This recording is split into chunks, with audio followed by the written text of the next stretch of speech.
Nah, lalu Bapak Ibu mungkin bertanya, kalau begitu, apakah bait suci ketiga ini positif atau negatif? Jawabannya Bapak Ibu kita lihat dari Alkitab. Alkitab berkata, ada pembinasa keji berdiri di tempat kudus.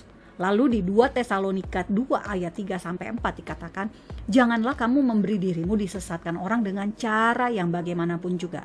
Sebab sebelum hari itu hari apa? Hari kedatangan Tuhan.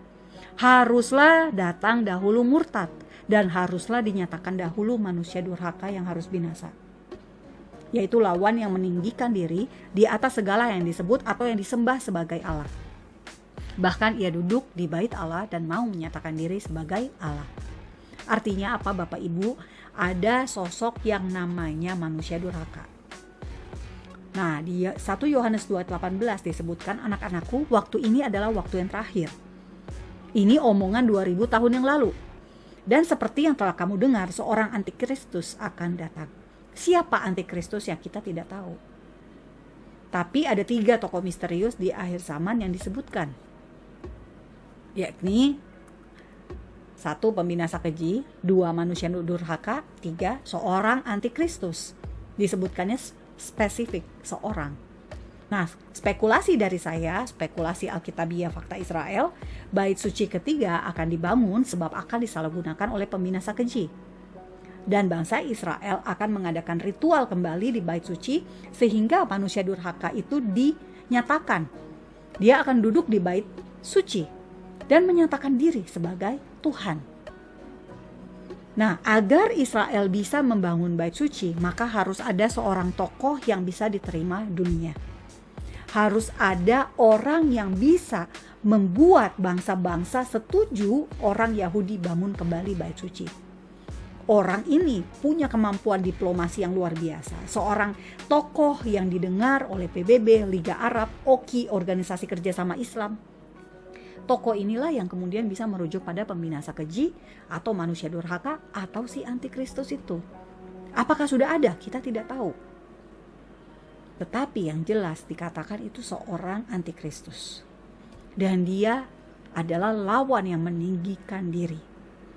Artinya apa? Bisa jadi orang ini akan minta disembah. Akan ada agama baru. Nah, ini dia Bapak Ibu, kita lanjut. Tetapi meskipun akan ada 3 sosok misterius yang akan muncul di akhir zaman, pembinasa keji, manusia durhaka, dan antikristus itu, saya tidak tahu apakah ini 1 orang atau 3 orang.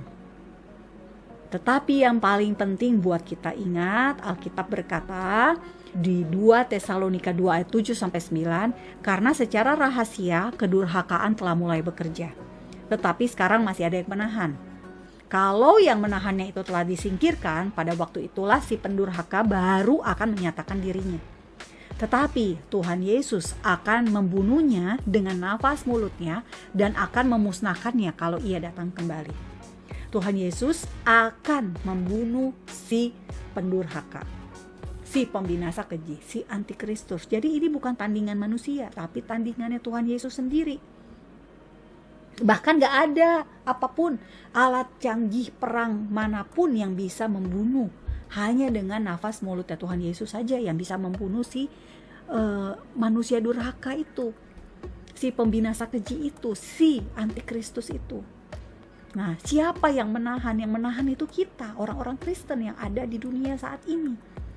Kita ini punya Roh Kudus di dalam tubuh kita. Di dalam tubuh kita secara teologis kita ini adalah bait suci. Tetapi secara eskatologis akan ada bentuk fisik bait suci. Nah, Roh Kuduslah yang sekarang ini ada di dunia. Roh Kudus itulah yang saat ini menahan tidak muncul yang namanya pembinasa keji, tidak muncul yang namanya pendurhaka. Baru setelah rapture baru akan dinyatakan si pendurhaka itu. Nah, kemudian Bapak Ibu dikatakan menyangkut tentang bait sucinya ya. Nah, sekarang pada waktu itu aku akan membuat Yerusalem menjadi batu untuk diangkat bagi segala bangsa. Siapa yang mengangkatnya pastilah mendapat luka parah. Jadi Tuhan sendiri berkata di Sakaria 12 ayat 3 dan 9, siapa yang mengutak-ngatik Yerusalem itu akan mendapat luka parah. Tetapi semua bangsa akan berkumpul melawan Yerusalem.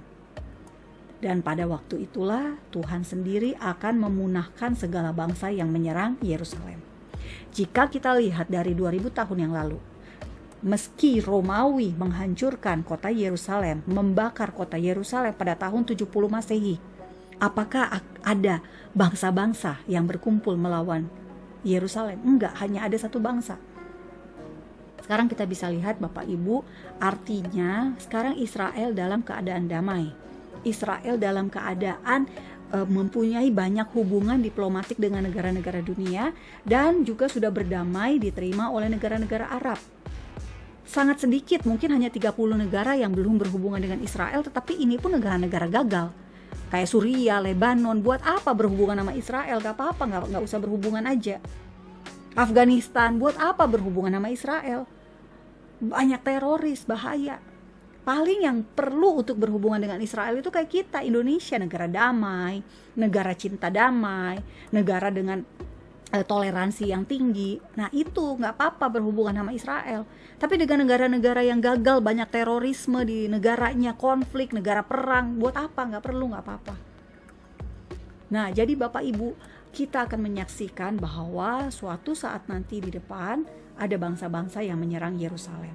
Tetapi yang akan melawan bukan lagi IDF, bukan lagi tentara Israel, tetapi Tuhan sendiri.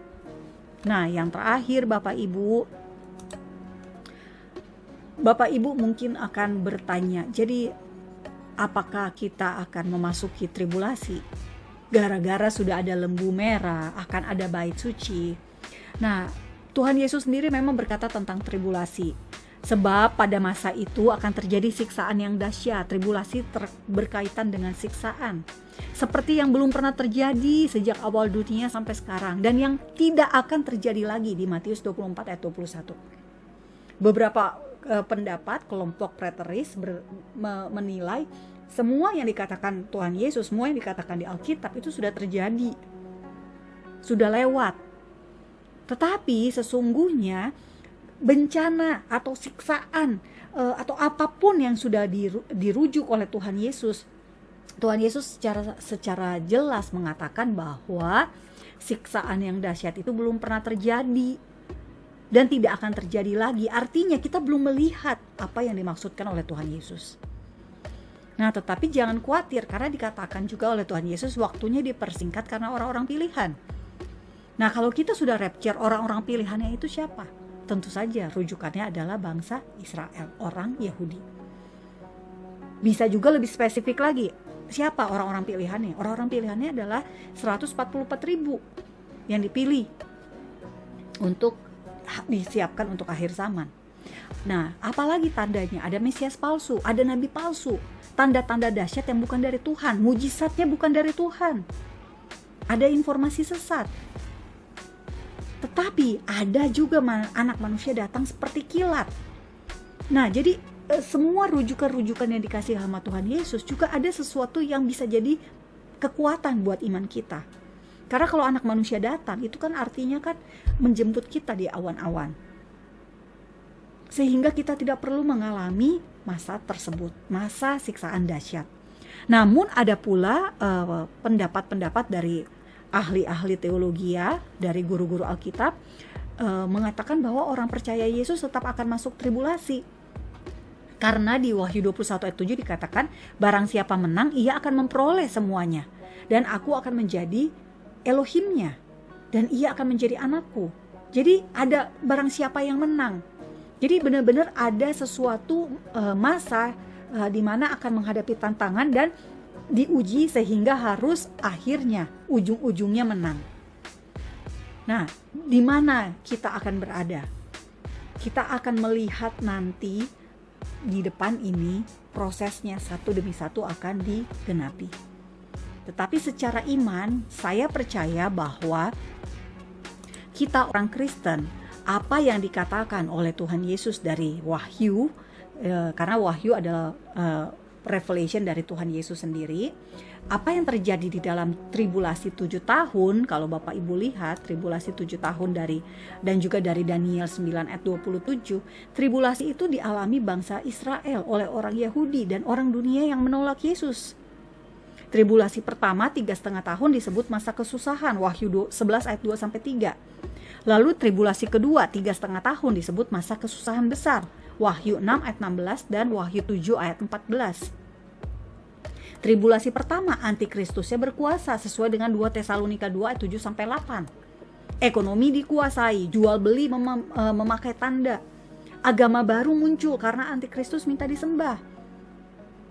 Nah, inilah masa-masa yang bisa jadi kalau pendapat-pendapat guru-guru Alkitab itu menyebut bahwa orang Kristen masih masuk tribulasi, ini yang akan terjadi. Tetapi yang jelas kita tidak akan mengalami murka Allah.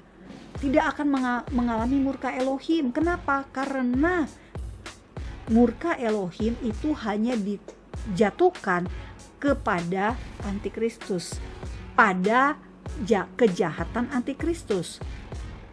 Akan ada murka Tuhan berbagai peristiwa alam, gempa dahsyat, laut menjadi darah, hujan es campur darah, meteor raksasa jatuh ke bumi, benda penerang menjadi gelap dan sebagainya.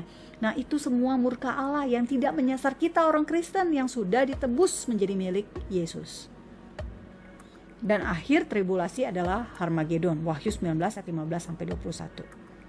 Jadi meskipun ada bait suci akan digunakan oleh pembinasa keji, akan ada manusia durhaka, akan ada antikristus, Bapak Ibu, kita tetap percaya Tuhan meluputkan kita dari semua itu.